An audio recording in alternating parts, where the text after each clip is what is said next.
Hi everybody, it's great to be back here again. Tomorrow's Friday. We are completing the book of Numbers this Shabbat, Parshat Matot Umasai. It's a double portion. And today I want to focus on the daughters of Tzlofchad a little bit. It's known that when you have a certain topic that repeats itself over and over again, it shows an importance in the Torah, a tremendous importance. And for example, Shabbat, God could have mentioned Shabbat once or twice in the Ten Commandments, because there are two times the Ten Commandments are brought down, but it's brought down over 10 times in the Torah Shabbat. And if we use, depends on what kind of words we use, Shabbaton, there are multiple times that the form of the word Shabbat is mentioned, and as well in the other parts of the Tanakh, it's mentioned so many times, and it shows how important, of course, that is to the people of Israel. Fascinating is that Benot Tzlofchad, the daughters of Tzlofchad, as we all know, the Torah reveals to us that their father from the tribe of Menashe, right? He was from the tribe of Menashe, and it says, it doesn't really reveal too much about the father, is that he died in his sin, and the daughters make a claim for inheritance, and Moshe Rabbeinu, receiving the answer from God, allows them to inherit. The ruling is that they must inherit the land instead. The share that would have meant to be given over to the boys is now given over to the girls. The five daughters of Tzlofchad, and they inherit a portion of the land of Israel. As we all know, it was divided amongst the children that came out of Egypt in the equal portions, and they received as we know, these five daughters of Tzlofchad received a portion of the land, and which is fascinating. The Torah goes out of its way to repeat this numerous times, and it's mentioned. Again, we saw it in last week's portion. In Pinchas, we see it in Masai, we see it in the book of Joshua.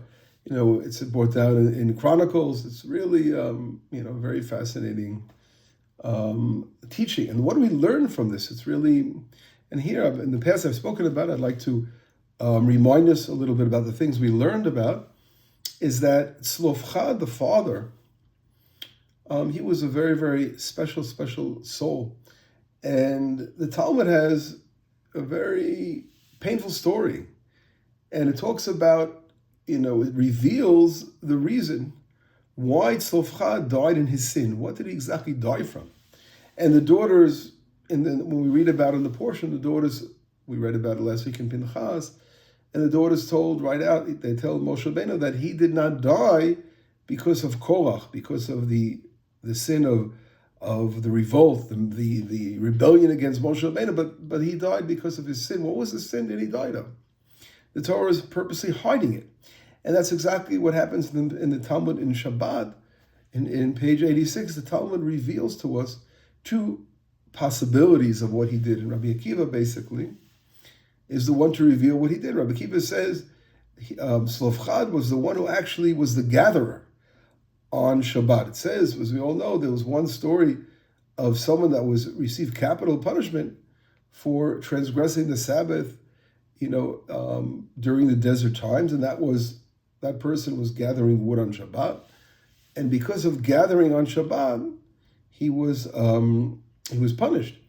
And Rabbi Akiva reveals to us, based on the Talmud in Shabbat, that this was Tzlofchad. He sinned by gathering wood on Shabbat. And that's a pretty grave sin. We know Shabbat is equivalent to the entire Torah, all the commands of the Torah. Someone who is Shabbat observant is like fulfilling the entire Torah. So how could they say he just died in his sin? That was pretty sin to transgress Shabbat. That's a pretty darn, what's the word? Transgression. It's pretty rough, very rough. So how can that be? And they said in a way, it's not as bad as Korach, okay. But it was still a very, very serious sin. And in the Tractate of Shabbat, there is a discourse on that question, on that revelation by Rabbi Akiva, by Rabbi Yehuda ben Betera, and he says, how could you possibly say such a thing? And how, if it's true, then you revealed something the Torah wanted to hide, and if it's not true, you are making false accusations against the Holy Soul. And he says it wasn't that, but it was, he really participated in what we call the mapilim. The mapilim were those who, after it was told, after the sin of the spies that they couldn't enter the land of Israel, there was a group that nevertheless tried to enter the land. And Moshe Rabbeinu said, it's not going to work now, but they went ahead and they did it anyway, and they were killed because of that, by the enemy attacked them and killed them. So it was much less than transgressing the Sabbath. It was still basically a mistake, as Moshe Rabbeinu said, don't do so. So he claims that was what he died of. But whatever it is, let's go back first to Rabbi Akiva says, if he actually transgressed the Sabbath, how could, the name repeat itself so many times, and in the Torah, his name is mentioned 11 times in the Torah. It doesn't really make sense. It doesn't really make sense so many times to go over and over again of someone who really did a very grave transgression. And what's fascinating is our commentaries actually bring down a beautiful explanation. And they say in reality, and one explanation is that when the people of Israel were in the desert and they were decreed, when the decree came down that they were no longer allowed to enter the land because of the sin of the spies, so right away the commandments were uprooted for them. In other words, they weren't obligated anymore to fulfill the commandments. This is one midrash that talks about it. And we see this later on. Nachmanides brings it down in regards to the laws. He says the only reason we do the laws outside of Israel is really in order to maintain in order to practice them. It's like they're almost like a training exercise to learn how to fulfill the laws of the Torah, because in reality, the real place to do so is in the land of Israel. So he doesn't go as far as saying you don't have to do the laws, but in other words, the laws are really only a training exercise. You have to do them abroad, but it's not as you're doing in the land of Israel. There you are obligated from the Torah and from all the levels. There you must do it at 100% in the highest level, etc. So we can perhaps answer in saying, Tzlov Chad, although he should have done it as a training thing, but he decided to do that on the Sabbath. In reality, for a lesson, now this is brought down in the sources, that's what is brought down in the Talmud, that he wanted to teach the message of Shabbat observance to the people of Israel, to show how serious and grave it is to transgress against the Sabbath. And so his intention is what we say lishma. There's an expression in the Talmud that says Godol Avira lishma. When a person does an Avira, he has to sin, but he's doing it for the sake of God, right? For the sake of God's name. So there's a concept like that. And here we see Tzlov Chad actually meant well by doing this. He wanted to show the people of Israel that this cannot be done. Shabbat cannot be broken. And look what happens if someone like him. So why do you transgress? Well, he interpreted that since he's outside the land and he's no longer entered the land, as I said a moment ago, he therefore, in this situation, would be allowed to transgress. It's much less of a grave sin, because in reality he's not going to complete himself by entering the land. So that's one explanation. There are two other explanations. But I'll give another one because it's very important. I'll give one more of those, which is a very powerful explanation, is that there's a concept in the Torah called malacha she'einat tzricha legufa. When a person does a particular kind of sin on Shabbat, not a sin, but what is a sin to do it? Of course, when you're doing a kind of labor on Shabbat, but you're not actually you don't intend to do the labor for the sake of the labor. But you want something, a byproduct of that labor, but you're not thinking about the labor. In other words, and this is a deep, very, very long discussion in the laws of Sabbath, but I'll give you an example. Let's say a person, the classic example is brought down in the Talmud, a person is interested. He needs to cover over something, let's say something spilled something, he needs sand to cover it over.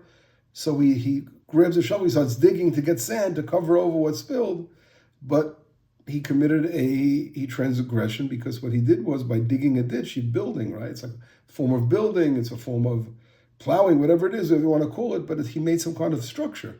But he didn't intend to he doesn't want the structure, he wants just the earth. If he had a mound of earth, he would have used that.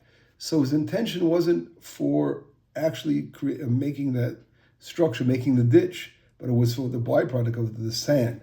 And therefore, Shabbat, the laws, it says Melechet Machshevet, the Torah, when God prohibited us to transgress the Sabbath, it focused on the laws, what we call Machshevet, that require kavanah, intention, and therefore it wasn't a complete intention, and so therefore it's not considered a Torah prohibition. So Tzlofchad knew this. When he went ahead and he transgressed by carrying the wood, he knew that he's not interested in that whole thing. He just wanted to do it for the teaching of the people of Israel, to see how important Shabbat is, and therefore he wouldn't be obligated at all according to the Torah, any punishment. But when the witnesses came and saw him, they can't go by what a person's intentions are.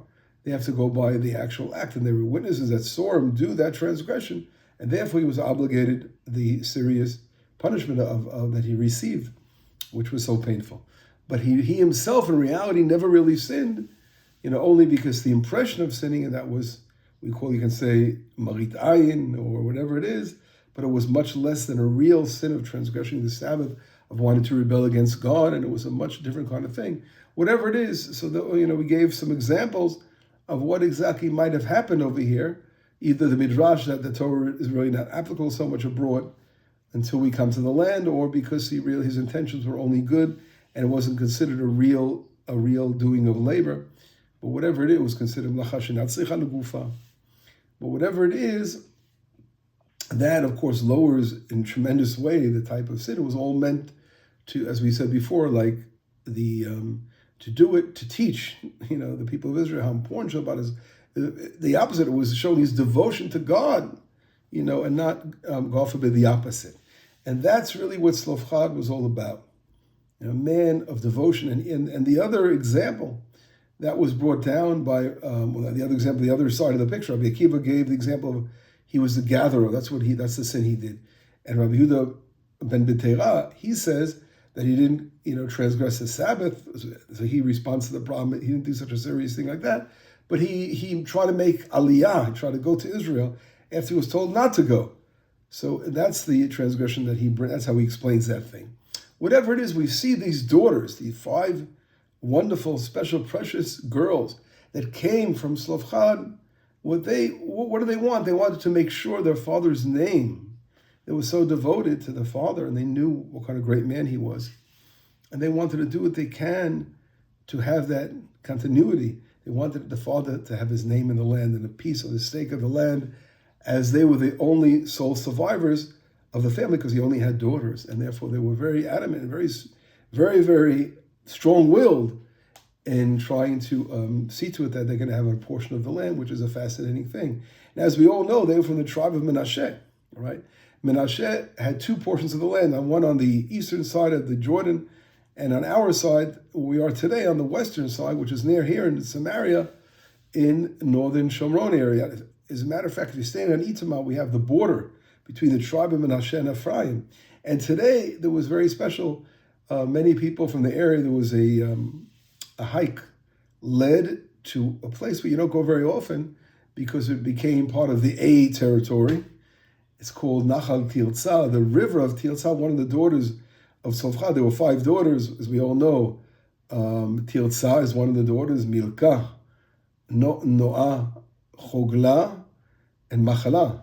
So those are the 5 names of the 5 daughters. Each one was so unique, and there's a river, which King Solomon, when he wrote the book Song of Songs, calls it Yafa Tirza, the beauty of Tirza, of that river over here, which we have not far from Itamar. And today there was a hike. People actually went there, and they had a beautiful time. They sent me some pictures. Maybe I can try to post a picture of everyone visiting that beautiful site. So that connects, of course, to the portion of all that. But what I want to do, and I would like to add, which is really fascinating, is that we all know, and this is a little more esoteric, but in Judaism, there's a concept called Gilgulei Neshama, reincarnation. And reincarnation, what does that whole concept mean? It's a topic in its own right. Is where when a soul comes down to this world and that soul wasn't able to complete its rectification, that soul is forced to come down again. As it says in the Pirkei Avot, in our Ethics of Our Fathers, a person is the person is born against his will. He doesn't want to be born. It's not easy to leave the source of the divine, source of being close to Hashem, to come down to a world with so many challenges. So basically, when a person, has to come back again, it's not so simple to come back again to rectify. But when someone leaves behind in this world serious things that have to be done, whatever it may be, they have to be rectified. They have to come down again. And our Kabbalistic sources bring down who rectified Tzlov Chad. At the end of the day, it was a light sin, as I just explained, but who rectified him? And there's a fascinating story in the Talmud. The Talmud brings down a story of a man who, it was Shabbat, and he had a breach in his fence. And he was beside himself, because if you're having a breach in your fence, it's, obviously if you're having agriculture, people survive. They couldn't go to the supermarket so easily and buy stuff, but whatever they grew, that's what they had. And if you let the wild animals come in there, they're going to destroy your produce. And he was obviously alarmed about such a thing. And it was Shabbat, he couldn't fix the fence. He forgot, he didn't notice it, fix it in time, whatever it was. But he noticed it on Shabbat. So he almost totally lost, forgot what it was. And he started, he almost came to fixing it on Shabbat. He forgot it was Shabbat, he was so nervous. He realized, he stopped himself. One other opinion says, well, he thought about fixing it after Shabbat, just the thought of it. Now, after thinking about what happened, he was such a great, pious man, he said, how can I possibly think about fixing this on Shabbat, whether it's going to be after Shabbat, or whether he made almost a mistake to fix it on Shabbat. He goes, he lost the mindset of Shabbat for a moment that hurt it. He broke his heart. And he said, I'm going to leave the breach forever. I'm not going to close that breach now. How important Shabbat is to me, I'm not going to close that breach. And a miracle happened that in that exact space, a beautiful tzalaf tree grew there. And that tzalaf tree, I'm going to show you in a moment. I'm just going to stop this class when I stop, because I'm going to go outside, I'm going to take a picture for you, or a little video clip of a tzalaf tree, the caper bush, or the caper tree, which grows here, in Israel. It's a very common thing. So this tzalaf tree, and why am I saying tzalaf? Tzlof chad. Tzalaf is a combination of two words. Tzalaf, or chad, because it has thorns. Chad means sharp. So it's a bush that most of them have the thorny bushes, and therefore tzlof chad was named actually after this the bush. The name tzlof chad comes from this bush. So how does it connect to this man in the Talmud brought down in the Gemara and the Tractate of Shabbat? And our esoteric teachers teach us something very powerful, that this particular man was so pious. In reality, who was he? Right? We're talking about someone, that was a reincarnation of Tzlof Chad. He came back to this world to rectify what he did on Shabbat. Of course, we said before, he meant to do it for the reasons, whatever it was. But he came here to rectify that public thing he did in public, that sin. And therefore, he was reincarnated in this pious man, and God blessed him by giving him this Tzlof Chad tree, where it literally brought nourishment to the family. They were able to sell the different parts of the tree, or the bush. Today in modern world, you look at it as a bush, but it's really defined as a tree. It's perennial. According to Jewish law, there are certain definitions of trees. And it's fascinating. Whatever it was, this particular bush, you want to call it, the tree, it gave sustenance to the family. And he was a reincarnation, now rabbis say, of Tzlof Chad. Isn't that fascinating? Now, what I want to do, before I wrap it up with that, showing you quickly that bush, you're probably all waiting to see it outside. I just want to say one important fact. It's fascinating that the connection of Shabbat, as I opened up with, the multiple times it's mentioned in the Torah, and Tzlof Chad so many times, that refers to the Shabbat and Eretz Yisrael, the daughters of Tzlof Chad. They showed the love for the land so greatly. They want the inheritance of the land, to have the father's name continue in being a stake in the holy land of Israel. Now, in Judaism, when we talk about the spheres, our Kabbalistic spheres, very important. Everything is divided in those spiritual parts, elements. And the element of Malchut, of kingship, Shabbat, is one of them. Shabbat receives the energy of the 6 days of the week, and it's all channeled into the resting on Shabbat, which everything is ready for you. And then Shabbat gives over the blessing for the 6 days. So someone who observes Shabbat blesses the week that's coming. It's a constant blessing for your handiwork during the week. The same way, the land of Israel is considered also the Malchut. It's considered that kingship. The same thing, the land is awaiting the people to return. That's why the land has to rest. The land is just like Shabbat has the special 7-year rest after 7 years, the sabbatical. The connection of Shabbat and the land of Israel is a fascinating connection. It's really, we see that in a way how spiritual that is, and those connections. And the same thing as we know, a woman, right, represents the Malchut as well. She represents that as she's a vessel to receive. As we know, the woman's side is the receiver of the male and female, and therefore she has a womb that's like a vessel which gives birth, and that whole beautiful thing, she's known as the Malchut, that kingship that she has, just like the Sabbath, just like the land of Israel. So they all go together. The Benot Tzlofchad, but not one daughter, 5 daughters. 5 daughters represents 4 letters of God's name, and also the little, what we call the Kotzol Shel Yod, the little protrusion of the Yod. So that so deep and so powerful is how the connection, the intrinsic connection, as we all know, Shabbat. If we take Eretz Yisrael, right, the land of Eretz Yisrael, which is so holy, which is the Malchut, and it's divided by 26. If we take all those numbers in Gematria, it's divided by 20. It's divisible by 26. The 4-letter name of Hashem in numerical value. There's a very deep thing here. I'm not going to go into Shabbat also because there is 27 combinations of the divine name as well, which goes also into Shabbat. It's really fascinating, these connections, and all that reflects on the Malchut. That's showing how the Benot Tzlofchad and the land of Israel and the Holy Shabbat are all intertwined and connected, and the whole story of the Father about Shabbat, teaching about Shabbat, it all comes together in the land of Israel over here, right over here by Itamar. As I just mentioned, they were, we're not too far away. They went to see part of the portion of the Tzlofchad. And anyway, we have a beautiful Shabbat Shalom. But before you run away, I'm going to go outside now. I'm going to take a picture of this beautiful tzalaf bush, and that's going to be the finale of this class. So just hold on. We'll be right there. Okay, as I promised you right now, I'm showing you the tzalaf, this beautiful bush that grew in that space. As I mentioned, this is the source of the name of the father of the daughters of Tzlofchad. And if you look very closely, these are the you can see the actual, here, the flowering, the buds over here on the tzalaf. And those are pickled, as we all know. And those are called the kafrisin in Hebrew. And then you have the actual fruit that looks like a cucumber. There it is, the evion, the cucumber. And then the very, very leaves, actually. The leaves here could be eaten as well. The very, very young leaves and the shoots that come out on it. So this is multiple, there are parts of this tree.